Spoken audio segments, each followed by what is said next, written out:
What? Tesla offers solar panels for only $1.49 per watt? That sounds too good to be true.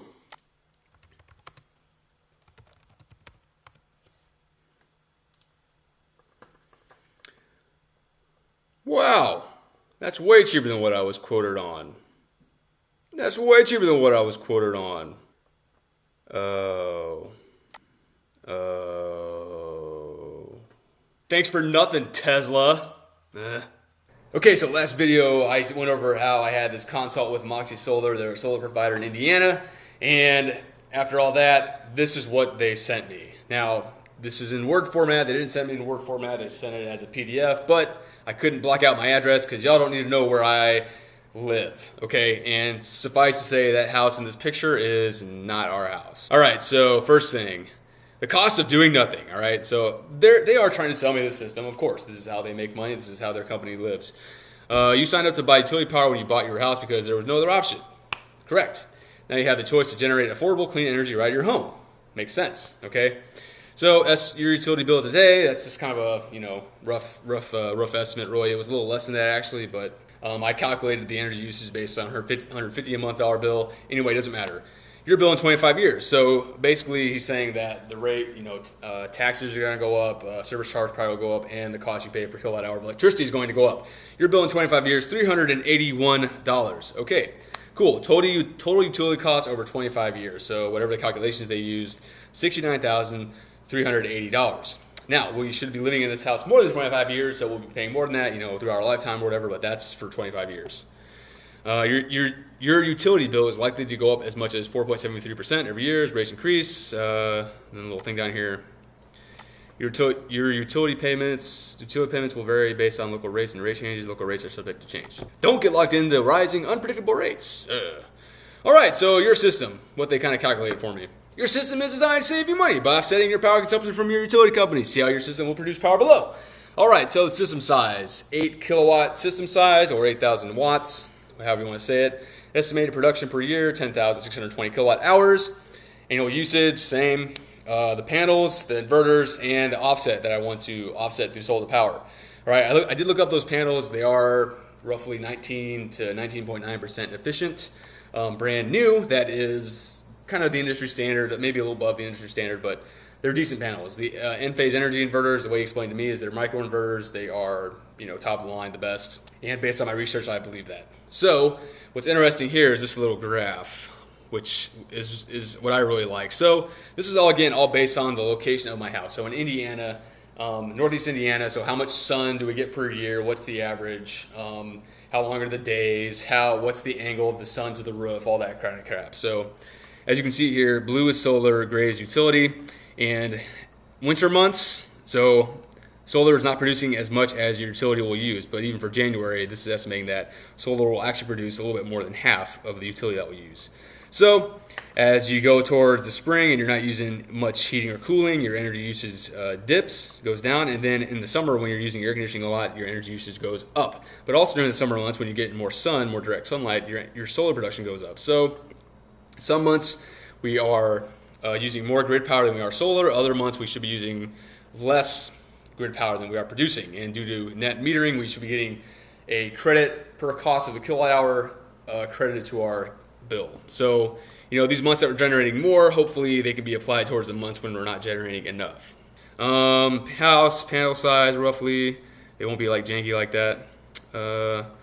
Saving in system production will vary based on final design, utility rates, and household energy usage. The actual savings will vary based on a number of factors: weather, shading, damage to system components, your future electrical use, and the fluctuations of the price of electricity in your utility district. Blah, blah, blah, blah. Moving on. Your saving options. So on the left, we have utility, the cost of doing nothing. So solar payment, nothing. Monthly utility payment, about $126. Initial payment, nothing. Solar product terms, contract terms, we're not on a contract. We're going to buy them outright, so there's no financing. Rate increase, that's an estimate again. And then solar rate. This is what, in a 25-year average, we'll pay 26.1 cents per kilowatt hour. Right now, it's about 14 cents per kilowatt hour, so that is quite a big increase. Estimated 25-year savings, nothing, zero. All right, option A, cash. So we're going to pay cash for this system. Monthly solar payment, zero. We're not paying a monthly payment for our solar. Monthly utility payment, zero, because we're offsetting our energy usage with our solar consumption. Initial payment, the system costs, labor, all the materials, everything, the panels, everything, $20,400 out of pocket. comes down to a solar energy rate of 5.8 cents per kilowatt hour. And then estimated 25-year savings, $48,707 in 25 years. Okay, moving on, blah, blah, blah. Okay, cash. Over 25 years, you will have saved $48,707. Cost of doing nothing, that's $69,380. New bill, $656,577. Now that number there, I had to go and figure out, like, what is that number saying? That number is saying that based on the, I don't know, maybe the panel is getting less and less efficient as time goes on, or based on the increase in utility rates, which shouldn't matter because everything we offset gets credited back to us for the full cost of the kilowatt hour. Doesn't matter, but they're saying that even with solar, we'll still have to pay $6,577 for our electricity over 25 years. So we're still saving money, but we still will have bills for some months, and those bills will increase over time. Cost of solar, that $14,096 is the cost that we pay out of pocket after all the incentives, the 26% federal tax credit, and the $1,000 they write us a check for whatever reason. Savings, that number before, sorry, I should be highlighting these as I'm talking about them, $48,707. Payment, initial payment, that is 30% of that $20,400. Return on investment, 238.76%. That's pretty good. Payback period, 8.2 years. That means in 8.2 years, the amount of energy that the system has generated will cover the cost of the system that we paid. So available incentives, that's this 26% federal tax credit towards that $20,400, and after that, and the another $1,000 cash check that they write us anyway. So net system cost $14,096. Pretty good. All right, and then we go down here. This is kind of a amortization schedule, essentially. So we got our old utility bill, new utility bill, solar bill, incentives, yearly savings, cumulative savings. So we're negative. Like, you spend a bunch of money out of pocket, obviously. All right. So old, and then as you see here, so these are by year expenses. So instead of paying year 3, we pay $1,655 for our electricity. We'll end up paying a total of $23 based on our solar production. No solar bill, no incentives, yearly savings, that much. So that number minus 23. Cumulative savings. Dang it, my phone is ringing. Hold on. Okay, where was I after being so rudely interrupted? Just kidding, I wasn't rudely interrupted. It was actually a work call. Yay, Sundays. Solar bill incentives, yearly savings, cumulative savings. So essentially, this shows you like your utility bill over time, how much you pay out of pocket, and then how much kind of savings. So as you can see, around year 8, cumulative savings is still negative $193, but year 9, it actually jumps up to $1,871. So in 1 year, we produce that much energy. That's that much savings. And then after 25 years, obviously the system, the panels and the inverters are warranted for 25 years, but obviously they keep working after that, even though their efficiency has dropped off, probably maybe an average of 20%. They still continue to produce energy, so it's not like they just shut down after 25 years and that's it, like you're done. No, they still continue to go. You can always upgrade if you want to, but obviously it's going to cost you more money. So that's how those numbers are calculated. All right, environmental impact. Over the next 25 years, your system will have saved 108 tons of coal, CO2 from 108 tons of coal, whatever. That's cool, I guess. Driving a car, 445,710 miles, that's cool, and 214 acres of forest. That's actually pretty impressive. That's actually scary if every house over 25 years is taking the energy of 214 acres of forest. That's scary. How is there any forest left? Anyway, and then our assumptions, and then down here, incentives and tax savings. So federal tax credits, solar cash rebates, 0, equipment, panels, inverter, system nameplate, system size, annual production degradation, 0.7%. So that's less than a percent annual degradation. So the big things here are how much it's going to cost, how much it's going to produce, how much it's going to save over time. To me, it's a no-brainer. Is it a no-brainer, Clay? What are you not taking into account? Why does this seem too good to be true? Maybe in the next video I'll share my thoughts and considerations. Hold on. You said something about only $1.49 per watt? That seems really cheap. Okay, Tesla. Okay, let's check your math.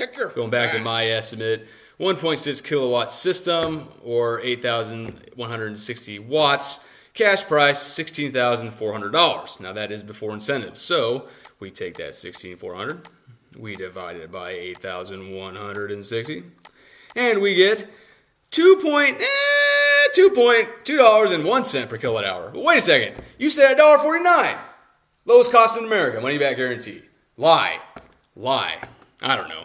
Maybe after they're figuring after incentives. So Let's see what my system is going to cost per watt hour and see how this compares. So we got $20,400 divided by an 8,000 watt system.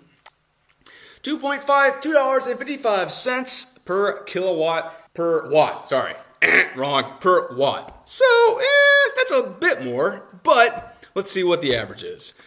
Hey Google, what's the average? Oh, thanks a lot Google, you're the best. All right, Indiana, 2.63 cents kilowatt hour. 2.63 cents per watt for a solar system.